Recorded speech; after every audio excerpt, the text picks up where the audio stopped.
안녕하세요. 초보택시입니다. 25년 1월 16일 목요일입니다. 밤 운행하시는 기사님들 모두 고생하셨습니다. 푹 쉬시고 낮 운행하시는 기사님들 별일 없이 돈 많이 벌어 가십시오. 자, 이번 영상의 주제는 별로 좋은 소식은 아닙니다. 참 이런 내용을 들으면 씁쓸하긴 한데 어쩌겠습니까?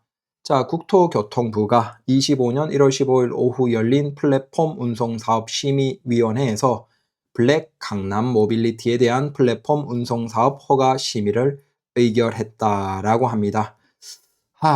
보도 내용을 보면 전문직, 기업 인원 등 고급 차량 이용 위한 구독 서비스라고 합니다. 자, 플랫폼 운송 사업은 플랫폼 사업자가 운송 플랫폼과 차량을 직접 확보, 기존 택시와 차별화된 서비스를 제공하는 사업의 유형으로 기존에 지금까지 4곳이 있었고 이제 1개가 또 추가됐다라는 겁니다. 언제까지 얼만큼 추가할지 모르겠네요. 자, 근데 우리가 차별화된 서비스, 기존의 택시가 제공하지 못하는 기존의 택시와 다른 서비스라고 하는데 솔직히 그 부분에 대해서는 좀 의문이긴 합니다. 자, 보도 내용에 따라서 어떤 서비스인지 한번 보죠. 자, 블랙 강남 모빌리티, 강남구 서초구 권역에서 2에서 3km 내외의 단거리 이동 수요에 초점을 맞춘다. 고급 차량을 선호하는 전문직 기업 임원 등을 주요 고객으로 하고 친환경 고급 차량을 이용한 모빌리티 구독 서비스라고 합니다. 이게 이미 지금 기사님들이 하고 계시는 고급 택시와 사실 뭐가 다른지는 잘 모르겠습니다. 이미 고급 택시 기사님들이 많고 그분들도 차에 많이 돈을 투자하셨고 비슷하게 정장을 입고 그리고 콜이 나오는 지역이 한정되어 있기 때문에 결국 강남구 서초구 시청이나 한남동이나 그런 곳 위주로 해서 마찬가지로 그런 고급 택시는 돈 많으신 분들밖에 이용을 못하기 때문에 전문직이나 기업 임원이나 그분들이 주요 고객이고 그리고 이동 거리도 짧죠. 사실은 사업의 모델로 본다면 거의 겹치지 않나? 라고 생각이 되는데 다르다라고 하시면서 이제 허가를 내주시니 우리는 뭐 어쩌겠습니까? 힘없는 약자들인데. 이 사업 모델을 보면 정확하게 고급 택시의 어떻게 보면 고급 택시에 대한 수요, 그나마 돌아갈 수 있는 수요에 대해서 정확하게 타켓을 정했다라고 보시면 됩니다.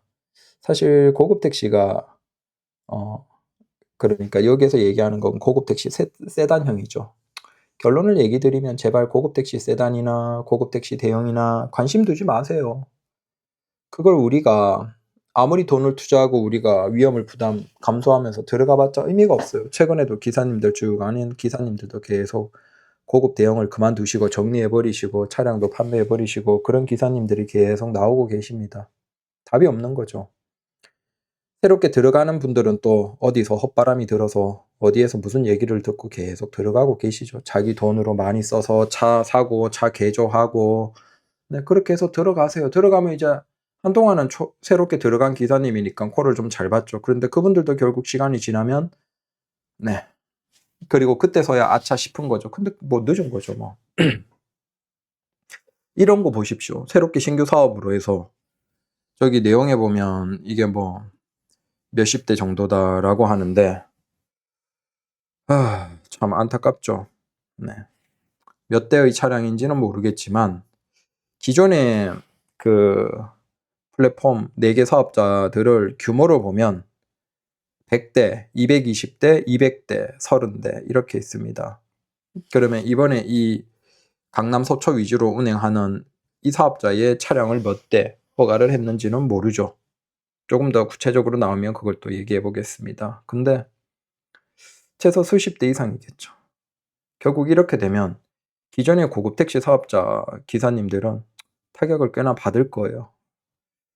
왜냐하면 고급 택시 자체가 사실 서울의 외곽지만 가도 콜이 거의 없습니다. 그러면 경기도로 가면 뭐 콜이 거의 없다라고 보시면 되죠. 그래서 고급 택시 기사님들이 대부분이 강남, 서초, 그다음 잠실, 여의도, 그다음 시청 그 정도에만 대부분 머물러 있죠. 그 이유가 그곳 아니면 콜이 나올 데가 없거든요. 그래서 그 주변만 뺑뺑 도는 거예요. 물론 이제 장거리로 가면 이제 괜찮을 때도 있지만 사실 장점이 크지 않아요. 어차피 장거리로 어디 외곽으로 나갔다, 경기도 저기 멀리 갔다, 인천공항 갔다, 그러면 거기에서 버킷콜이 있겠습니까? 거의 없어요. 그럼 빈차로 와야 되는 거예요. 무조건 절반 이상, 공차율이 절반 이상 되는 거죠. 그리고 운행할 때도 운행보다 대기가 훨씬 길다 보니까 사실 공차율이 엄청나고, 그나마 그분들이 이제 강남 서초 시청이나 이렇게 한정되어 있는 지역에서 계속 머무르면서 콜을 받는데, 그분들은 자기 돈을 다 투자했잖아요. 최소 5천, 6천만 원 이상 다 투자하고 들어갔는데, 이렇게 플랫폼 사업자가 또 나와버리면, 근데 사업 모델이 똑같아요. 이 사람들도 강남 서초 중심으로 해서 단거리 수요에 집중하겠다. 그리고 저기에서 구독 서비스라고 하니까 결국은 이제 계약으로 해서 일정 기간을 쓰는 그런 것이겠죠. 문제는 그러면 그나마 고급 택시의 손님 그 수요가 이쪽으로 빨려 들어가 버리면 고급 택시 기사님들은 더더욱 매출이 감소할 수밖에 없죠. 심지어 저건 이제 기사들이 자기 돈을 내는 게 아니죠. 뭐 저건 이제 사업의 모델이기 때문에 뭐 투자금이나 그 사업체에서 돈을 마련해서 차량을 구입하고, 기사들은 그냥 고용된 형태이니까 사실 저 기사님들은 뭐 부담이 없죠. 오히려 월급을 받는데. 근데 우리 개인 택시, 고급 택시 기사님들은 자기 돈으로 차 6천만 원, 7천만 원 사고 그 할부도 있는 데다가 자기 돈 투자해서 들어갔는데 콜이 없으면 답이 없거든요. 그래서 저분들은, 기사님들이 콜이 없어도 상관이 없어요. 내 돈 들어간 거 아니고 그냥 고용된 거니까. 근데 우리 기사님들은 똑같이 콜이 없는 상태에서 대기하면 그냥 마이너스인 거예요. 자기 돈 들어 가지고 할부도 있는 데다가 보험 들어가고 그렇거든요. 그러면 저 고급 택시에 대한 수요가 얼마 있겠습니까? 매우 한정되어 있어요. 안 많아요. 한정되어 있어요. 그 한정된 상태에서 또 새로운 사업자가 저렇게 나와 버리면 결국 손님 나눠 먹기 되는 거고, 그러면 고급 택시는 매출이 많이 감소를 하겠죠. 그래서 고급 택시 자체도 참 미래가 어둡고 답이 없는데, 심지어 거기에서 또 더 힘들어지겠구나라는 생각을 했습니다. 그래서 제발 우리 기사님들이 고급 택시, 뭐 고급 대형 이런 거 관심 두지 마십시오. 뭐 그게 하기 전에는 되게 좋은 그림으로 포장이 되고 막 그럴듯하게 얘기해서 하죠. 근데 실제 들어가면 대기 시간 엄청 길고 손님은 없고, 그분들은 날씨 안 좋고 환경 안 좋을 때 일을 해야 돼요. 위험을 감수하면서. 우리 개인 택시 기사들이야 눈 오고 비 오고 뭐 빙판길이고 블랙 아이스고 그러면 운행 안 할 수 있잖아요. 적게 하고.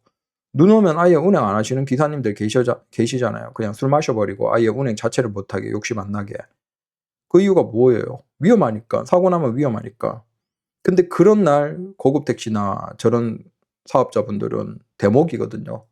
그래서 저런 분들은 고급 택시나 뭐 고급 대형이나 마찬가지로 눈 오고 비 진짜 많이 오고 태풍 불고 블랙 아이스 있고 그럴 때 위험 감수하면서 오히려 적극적으로 나가셔야 돼요. 왜? 그때가 돈을 많이 버니까. 그리고 그럴 때 이제 돈 많이 벌었다고 좋아하시죠. 근데 그걸 우리 기사들이 보면 참 뭔가 씁쓸하죠. 우리 일반 기사님들 같은 경우에는 그렇게 힘들 때는 그냥 쉬는데, 오히려 그런 날 나가서 돈 많이 벌었다고 좋아하시는 걸 보면 평소에 얼마나 힘드실까라는 것도 알 수 있고, 결국 손님이 한정되어 있는데 기사 자체도 증가하고 저렇게 또 새로운 사업자도 들어와 버리면 계속 고급과 고급 대형은 매출이 감소하는 거예요. 답이 없어요. 그래서 이렇게 얘기 많이 드려도 또 하실 분들은 하시죠. 해보십시오. 이게 어떤 건지 해봐야 알죠. 제가 다, 저뿐만 아니라 수많은 기사님들이 왜 그걸 들어갔다가 잠깐 많이 손해보고 토해내고 돈 토해내고 나오겠습니까? 다 많이 들어가 봤기 때문이에요. 거기에 계신 기사님들도 선택지가 별로 없어요. 뭐 어쩔 수 없이 이걸 정리하고 나가면 또 돈을 많이 손해를 보고, 아니면 매출이 감소해도 일단 버틸 수밖에 없고, 그래서 버티거나 손해보고 나가거나, 그 두 개죠. 근데 문제는 어디에서 어떤 소문을 듣는지 또 계속 들어오는 기사님들이 계세요. 그래서 제 방송을 듣는 분들이라도 관심 두지 마십시오. 돈이 안 됩니다. 돈은 많이 들어가는데 차는 내가 사서 들어가는데 저런 곳이랑 경쟁이 되겠습니까? 저 기사님들도 G80 전기차로 똑같이 옆에서 어차피 대기하고 있겠죠. 한남동 거기 언덕이나 아니면 강남이나 뭐 을지병원 사거리나 뭐 도산대로나 뻔히 많이 있는 곳에 결국 같이 대기하고 있는 거예요.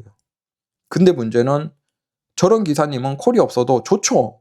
어차피 운전직으로 시급으로 일을 하는데 콜이 없어도 오히려 쉬면서 휴대폰 보면서 놀고도 돈 버니까 좋죠. 근데 그 뒤에 똑같이 서 있는 우리 고급 대형 기사님은 어때요? 대기하면 대기할수록 공차로 대기하면 대기할수록 손해인 거예요. 일은 하고 있는데 돈은 안 되고 내 기름값은 쓰고. 근데 앞에 있는 저런 앞에 똑같이 비슷하게 서 있을 수밖에 없는 저런 플랫폼 기사님들은 놀면서 돈 버니까. 어차피 손님은 한정되어 있고 또 저 차량들이 뭐 몇 대가 될지 뭐 몇십 대가 될지 뭐 100대 단위가 될지 모르지만 저렇게 나오면 결국 손님은 한정되어 있고 근데 손님은 겹치는데 나눠 먹으니까 결국 수입이 감소하고 그러면 대피차 시간 다가오면 고급 개인 기사님은 또 그걸 6천만 원, 7천만 원짜리 차를 제일 싼 거 사야 되는데 네. 매출은 답이 없고 그거 활부 내면 엄청나죠. 솔직히 2천만 원대 소나타야 K5야 뭐 활부 풀활부 때려도 걱정이 있습니까? 근데 6천만 원대 차 그거 풀활부 때려버리면 한 달 부담 많이 되거든요. 그래서 대폐차 할 때가 되면 다 그만두고 나오시는 거예요. 답이 없으니까. 근데 저런 사업자까지 나와버리면 더더욱 답이 없죠. 고급 택시, 고급 대형 택시 진짜 관심 두지도 마십시오. 답이 없습니다. 그냥 저런 플랫폼 사업자 니들이 다 먹어라 라고 하고 그냥 관심 두지 마십시오. 들어가면 손해봅니다. 감사합니다.